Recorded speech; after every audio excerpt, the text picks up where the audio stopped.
Mark Meirowitz, a professor of constitutional law at the State University of New York. Professor, always good to speak to you. First, your reaction to this news from Joe Biden and now his endorsement of Kamala Harris. Here's my take on it, which is a little different than what I've been hearing. So let's see what's going on. Biden was in very bad condition. There was pressure for him actually to resign the presidency. So what happens now? He gets to control his legacy. What does that mean? He brings in Harris. He preserves his legacy. And I'm just envisioning if she's in fact nominated as president, there's Biden and Harris, and his legacy is complete. He gets to serve out his term in a good way, rather than actually being constantly under pressure on the campaign to perform, where he has all these issues. So that, to me, is the key. Also, Kamala Harris, as VP nominee, controls the cash, the money, the campaign finance in the Democratic National Campaign. And as far as the delegates are concerned, let's just understand what's going on here. There's a complicated chess game. Obviously, Obama and Biden discussed the strategy of what was going to go forward here. There's no question that Obama and the Democratic leadership were well aware of this, discussed this, and strategized what would happen. They are now just a few months away from the election and literally weeks away from the nomination. I think the factor that was missed, to understand this, is the Trump assassination attempt. Because of the Trump assassination attempt, all American politics was upended and was changed completely. This is an unpredictable event that changed everything and got a lot of sympathy for Trump. So at the same time, the Democrats now are strategizing how to win the election. They know they couldn't win with Biden. They do have a shot to win with Harris, because the vote on the Democratic side is going to be an anti-Trump vote. Now, it's not surprising the snowball is occurring, because this is exactly Obama's strategy. I am very doubtful that Michelle Obama now is going to step in. I am pretty sure the conversations, I didn't hear them, between Biden and Obama, that the idea was, what is the game plan? And the game plan is preserve my legacy. Let me serve out my term and walk out, hopefully with Harris winning, with it glowing in terms of all of my accomplishments. Even if Biden, in fact, Harris loses, Biden still preserves his legacy. Now, the other question that we didn't talk about too much is, who's the vice president going to be if Harris is nominated as president? And that's the whole question of who is going to back her up. And there are a number of names out there. Now, you talked before about Michigan. Gretchen Whitmer is the governor of Michigan. If that's the thought, and they need that backing, they may want to have her as VP, but that's two women. And also, I mentioned the fact that it's very hard for the Democrats to push aside Kamala Harris, who is a woman and an African American. I just don't see how they can do that. I mean, of course, Michelle Obama would be quite an extraordinary choice. But I think that when Biden discussed with Obama and said, look, I'm stepping out, the strategy was that Michelle Obama would not be the nominee, and that he could preserve, he'd have Harris go on in a glowing way. And also what he avoided by doing this very masterful step is the call for him actually to resign or to be removed under the 25th Amendment because of his disability. So I think that the Democratic Party definitely wants to avoid a fratricide, meaning a fight to the death among all the nominees fighting with each other, because that will lose them the election. What they need to do now, for better or for worse, weeks before the convention, literally short period before the election, they've got to coalesce behind the best available nominee, go for it, and fight hard against Trump. That has to be their strategy. And with that strategy, they have a shot at winning the election, especially in the swing states. And the disadvantage of Biden's problems and his debate performance is gone now. That's not there anymore. Biden is out. He has done the noble thing by saying, I want to do this for the good of the country. I'm stepping aside. I think Kamala can do a good job. Now, it's true, her poll numbers have not been great, but she's been polling strongly, even against Trump. And also, the truth of the matter is that I think we've seen a different Kamala in a way now. Out from the shelter of Biden, she's been able to speak out. And I just think a debate between Kamala Harris and Donald Trump is going to be remarkable. I mean, one of the biggest and most interesting debates in the history of this country. Prof, do you think, and I think that's what's going to happen. Talking about that debate aside, how strong do you think Harris is? Does she have what it takes to beat Donald Trump? Because this will be the question that many people will now be wondering. Over the last few days, you and I have spoken after Donald Trump's speech at the Republican National Convention. He certainly, of course, has so much support, but now it will be, can Kamala Harris, if she, of course, does become the nominee, does she have what it takes to win over voters, especially those voters, and there are so many of them in the United States right now, who are undecided about who to give their vote to? No, I agree that Kamala Harris has some negatives, certainly the border and other things, and certainly the Republican convention highlighted all of the problems of Harris. Vance, who's the nominee of the Republican Party, highlighted all those problems. But the fact is, what is the best available option here?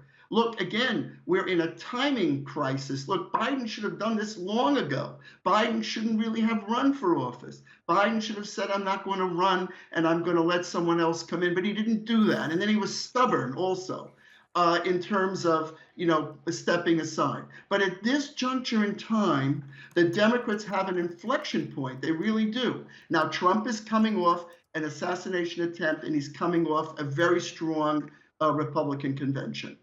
But again, I think Harris has a shot. She definitely has an opportunity to show what she can do. Again, also would be the first woman, and she's an African-American. We'd have another African-American president. There are very important historic aspects of this. And Trump and his approach, Harris can, look, remember Harris in the debate against Biden. Remember that. How she criticized Biden. She has the capacity of showing her mettle and her ability when put in that situation. Now she's in the situation where she's been given the opportunity to lead.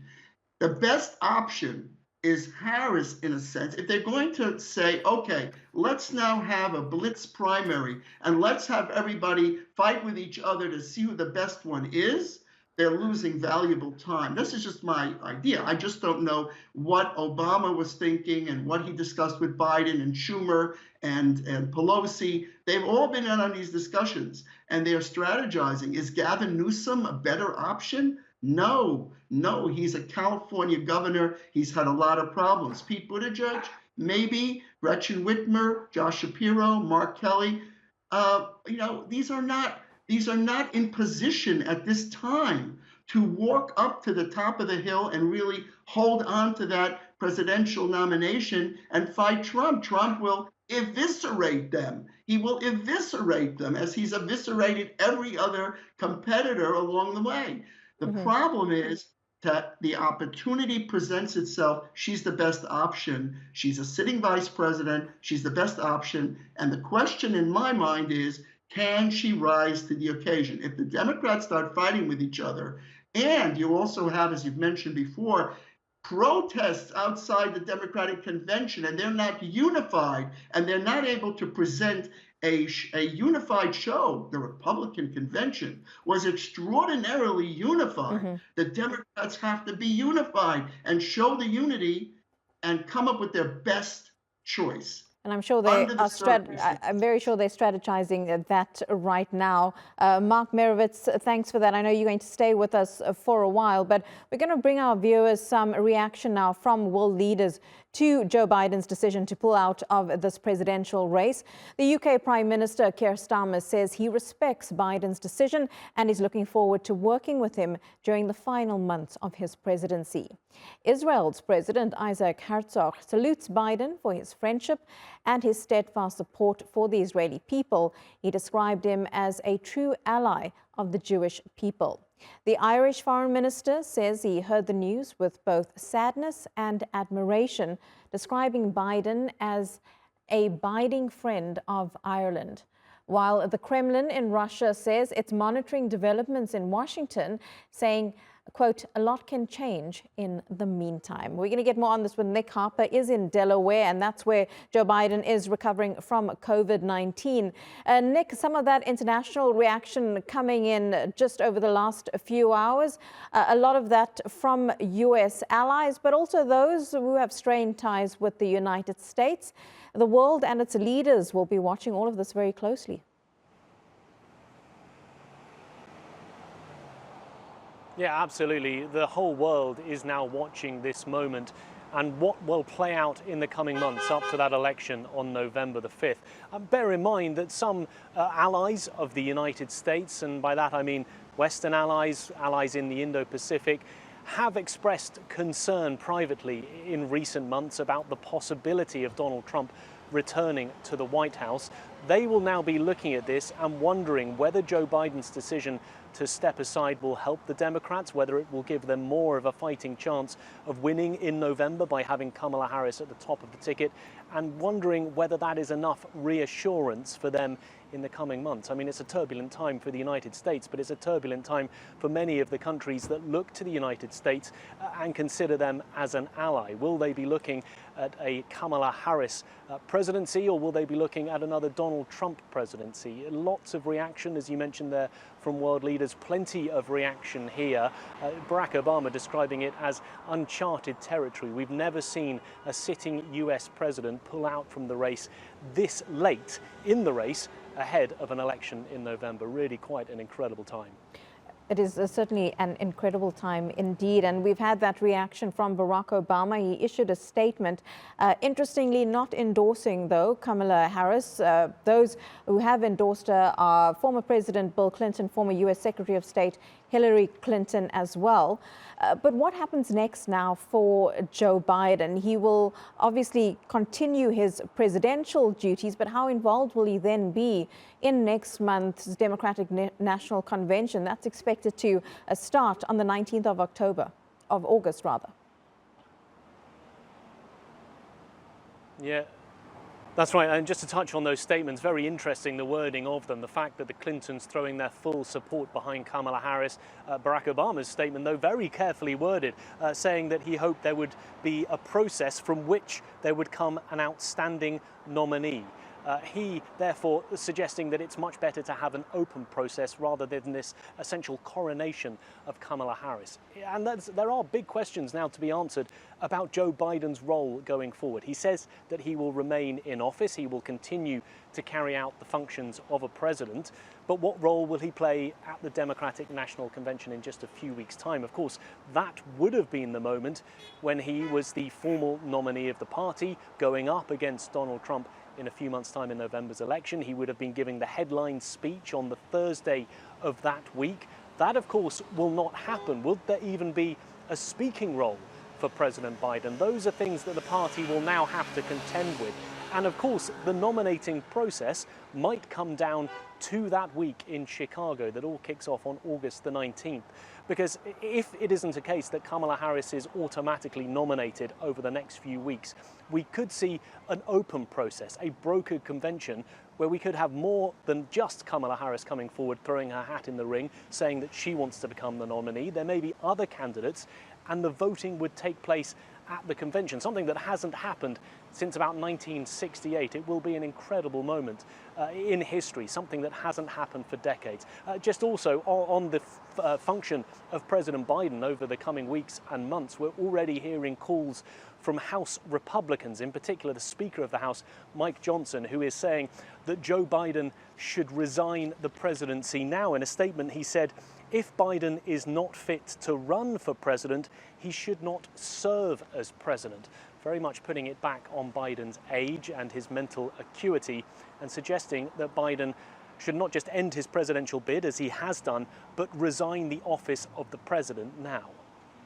Okay, Nick Harper, thank you very much for that update live to us there from Delaware, the city where Joe Biden issued that statement on X, and he's also recovering there from COVID-19. We're going to bring in again Professor Mark Meirowitz. He's a professor of constitutional law at the State University of New York. And Mark, you were explaining so extensively to us there that this, you feel, is an extension of Joe Biden's legacy by endorsing Kamala Harris.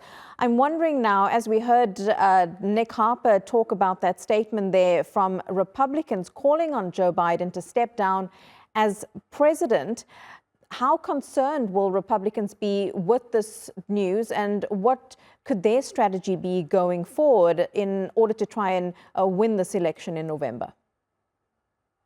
Look, the Republicans extensively discussed this issue at the convention. You know, Joe Biden is not capable of serving. Vance is saying that because he stepped out of the race, he should now resign. There is no trajectory for him to resign. Now, some pundits, some analysts had said, well, he should have resigned and then Harris would become president. She'd be the incumbent. But that is too revolutionary and too disturbing an idea for the American people. They would not go for that.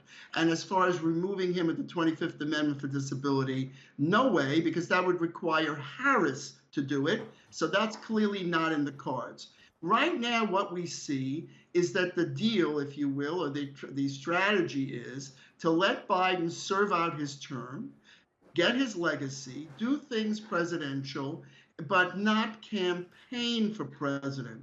And where the stress came in was the campaigning and the debate. He will not have to debate Trump. He will not have that possibility again of making those errors. He's made some errors, but at the same time, he was at the NATO summit and spoke for an hour without notes. So it is probable that he could, serve out his presidency and do what he needs to do. It's only a couple of months. The election is coming up, and we will have a strong election campaign, and we will have another debate with, in this case, the presidential nominee, and let's say it's Harris, against Trump, and the vice presidential nominee, let's say that'll be Buttigieg or maybe Josh Shapiro or Mark Kelly against Vance. And you have what we call a horse race in this country.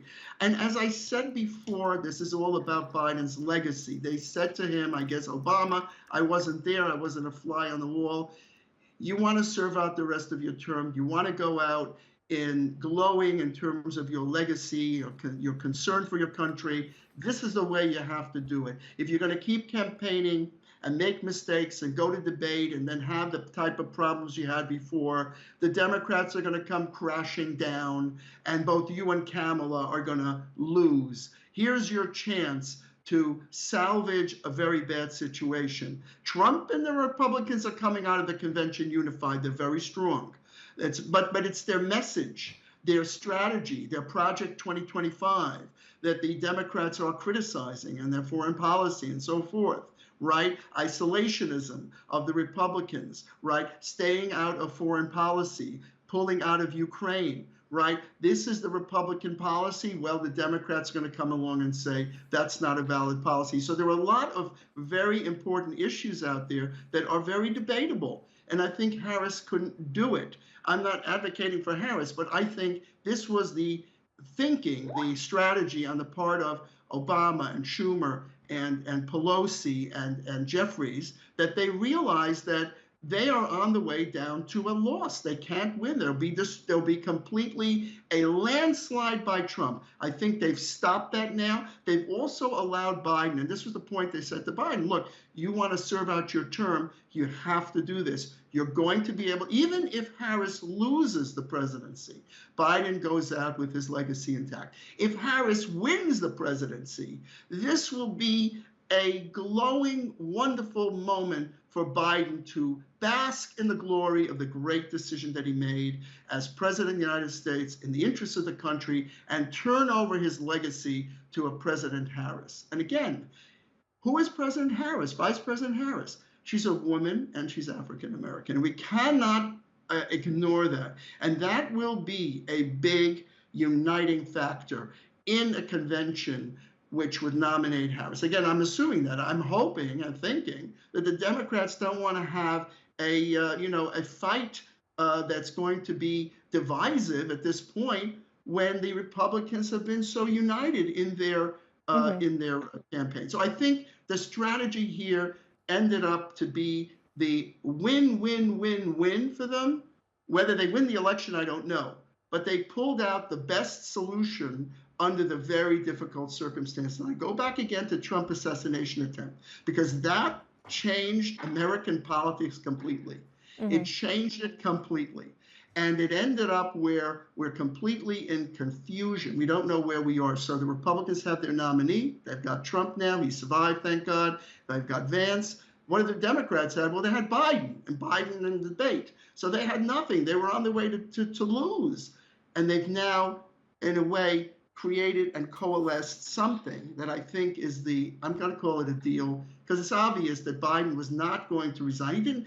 He actually controlled the delegates. Now, it's true, as you pointed out, that the delegates are now uncommitted. That's true. But Obama, he is not going to allow this to go forward unless this is structured in a way that will work out for the benefit of a victory for the Democratic Party. So I think that this was a very very clever and strategic way to salvage a complete disaster on the part of the Democratic Party. I think they have a shot now. That doesn't mean they're going to win. I don't know, but they have a chance to win. And if they have a good vice presidential nominee, they really have a good chance to win. Yeah, even if Harris is not as strong as everybody thinks she might be. Certainly been a lot of strategy behind the scenes to come to this decision. Mark Meirowitz, great to get your take. As always, thank you so much. Thank you.